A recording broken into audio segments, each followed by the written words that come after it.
کردہ قانون کے خلاف کرتے ہیں اور کچھ فیصلے یعنی اللہ اس کے رسول کی اطاعت ہے مگر جزوی اطاعت ہے مفتی صاحب، اور اللہ ان سے جزوی اطاعت نہیں چاہتا، اللہ کہتا مکمل میرے ہو جاؤ۔ صحابہ مکمل اللہ اس کے رسول کے تھے، تابعین مکمل اللہ اس کے رسول کے تھے، صحابہ نے تن من دھن سب کچھ جو ہے اللہ کی راہ میں قربان کیا، اس لیے اللہ نے میدان بدر میں فرشتوں کو اتارا ہے۔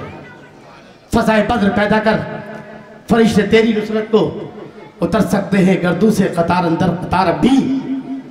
ایک جگہ کافر، ایک جگہ ظالم، ایک جگہ فاسق، اور کیا کہا؟ اب نبی سے کہا اور تم میرے نبی کوئی فیصلہ ایسا نہ کرنا جو اللہ کی نازل کردہ قانون کے خلاف ہو جائے۔ اور آگے کیا کہا ہے؟ آگے اور چلیے آپ آیت نمبر 49 میں وَانِحْكُمْ بَيْنَهُمْ بِمَا أَنزَلَ اللَّهُ وَلَا تَتَّبِعْ هَوَاهُمْ وَاحْذَرْهُمْ أَن يَفْتِنُوكَ عَن بَعْضِ مَا أَنزَلَ اللَّهُ إِلَيْكَ۔ توجہ کے ساتھ سماعت کریں، الفاظ کا آیت سماعت کیجئے گا۔ اللہ نے کیا فرمایا؟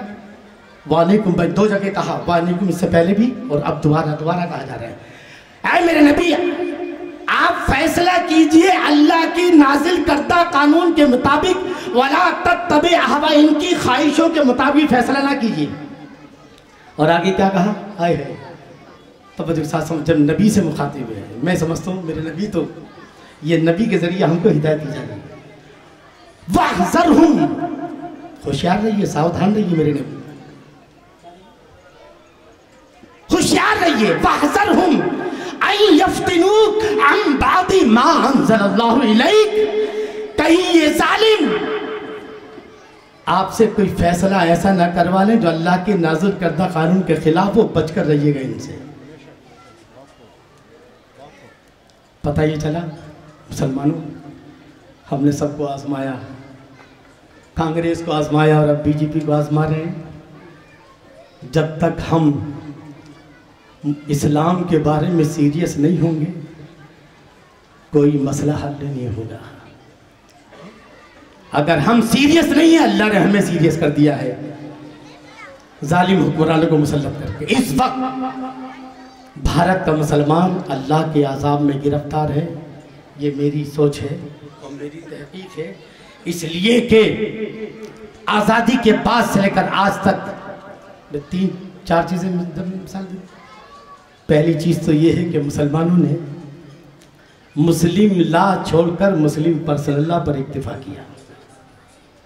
توجہ آپ کی، مسلم لا اور مسلم پرسنل لا میں فرق سمجھتے ہیں؟ یزیدی حاکم ولید بن عقبہ مدینے کو تخت و تاراج کر کے برباد کر کے مکے کی طرف بڑھا، ایک عورت کے ایک نوجوان کو اس نے گرفتار کر لیا۔ عورت آئی، بوڑھی عورت تھی، میرا نوجوان بیٹا، اس نے کچھ نہیں کیا، اس کو میرے حوالے کر دو۔ اس ظالم نے کیا کیا؟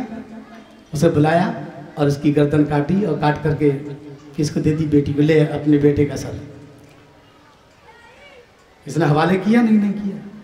حوالے کرنے کا مطلب کیا تھا؟ زندہ دیتا۔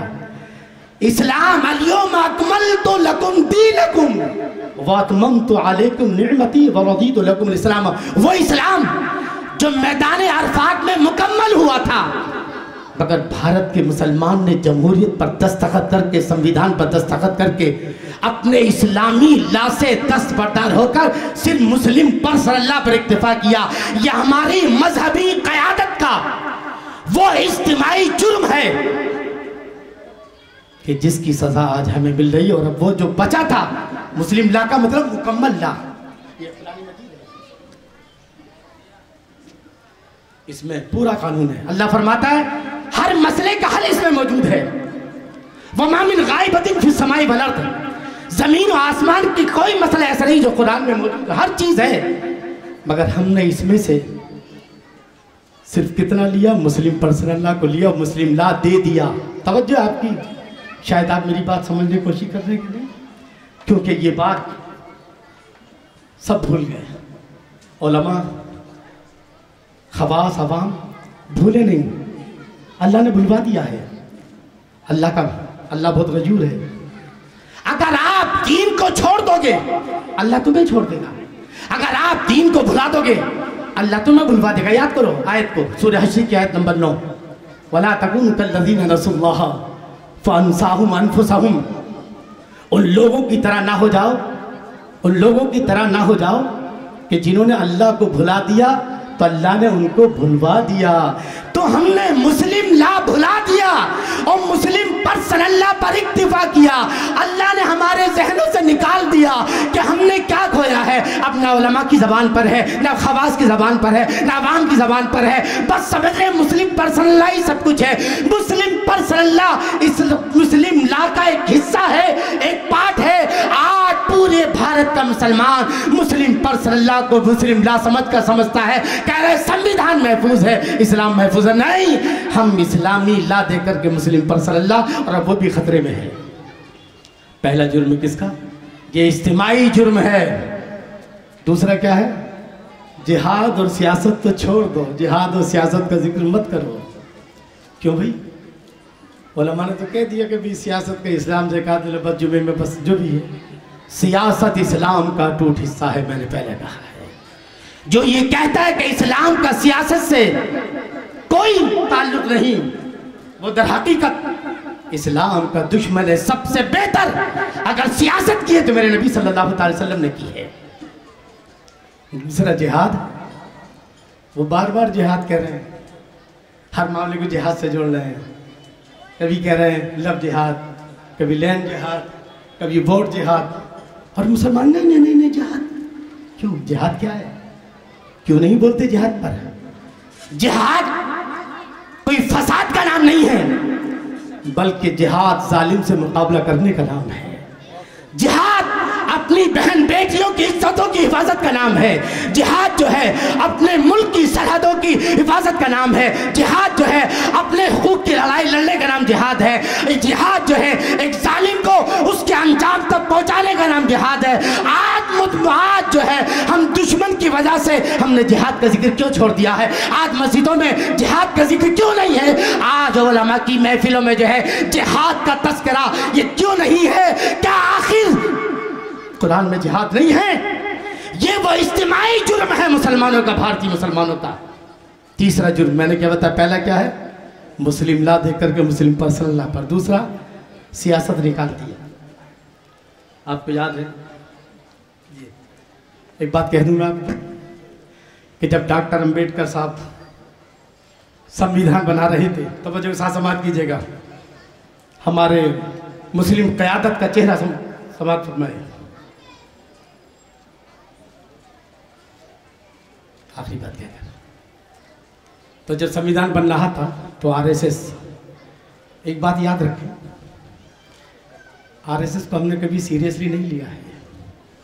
हमारी क़यादत अभी तक अंधी बैठी है और आरएसएस चौके छक्के मार रही है। आज जो भी ये नफरतों का जो बाजार है, हमारी क़यादत ने कभी भी जो है, जब तक हम आरएसएस को सीरियसली नहीं लेंगे और उसके हिसाब से अपने अमली इक़दाम नहीं उठाएंगे, तब तक ये मसले हल होने वाले। तो मुझे साथ बात करें, एक आखिरी बात, जब संविधान बना रहे थे डॉक्टर अंबेडकर साहब, तो आरएसएस ने, हिंदुत्व कट्टरवादियों ने एप्लीकेशन दी दरख्वास्त। तवज्जो के साथ समाप्त कीजिएगा। हमारी क़यादत पर खौफ है और जब तक हम इस खौफ को हटाकर अल्लाह का खौफ दिल में नहीं पैदा करेंगे, जब तक मसले हल नहीं होंगे। आज़ान में अल्लाह अकबर की आवाज़ आती है, 24 घंटे में 30 मरतबा अल्लाह अकबर कहा जाता है। आज़ान में कितनी मरतबा? एक आज़ान में 6 मरतबा अल्लाह अकबर कहा जाता है। यानी मुसलमानों को दस दिया जाता है, ऐ मुसलमानों, इस दुनिया का अगर हकीकी हाकिम है तो अल्लाह है, सबसे बड़ी ताकत वाला है तो अल्लाह है। वो जिसको चाहे हुकूमत दे, जिससे चाहे हुकूमत छीने। आज बैठे हैं, कल उतर जाएंगे। इन्होंने इस्लाम से दुश्मनी मोल ली, ऊपर वाला नाराज़ है और अभी छोटी छोटी सारी पार्टियों को खा रहे हैं। महाराष्ट्र वाले जो सब ज़्यादा जानते हैं किस तरह से छोटी छोटी पार्टियों को, ज़मीन वाले ये जो गड़े खोद रहे हैं ना, साम दन भेद, एक दिन इन्हीं के लिए ख़तरनाक साबित होंगे। और आपने देखा कांग्रेस 58 साल आज कहाँ है जी? हसीना शेख बांग्लादेश की कहाँ है? मिस्र का बशारुल असद कहाँ है? वक्त का जर्मनी का हिटलर जिसने 60 लाख यहूदी आज कहाँ है? समझ गए मिटे नामियों के निशा कैसे कैसे, ये जमीन खा गई आसमां कैसे कैसे। आज जो मुसलमानों पर हुकूमत कर رہے ہیں جو آج بھارت پر حکومت کر رہے ہیں، ایک دن ان کا بھی وقت آئے گا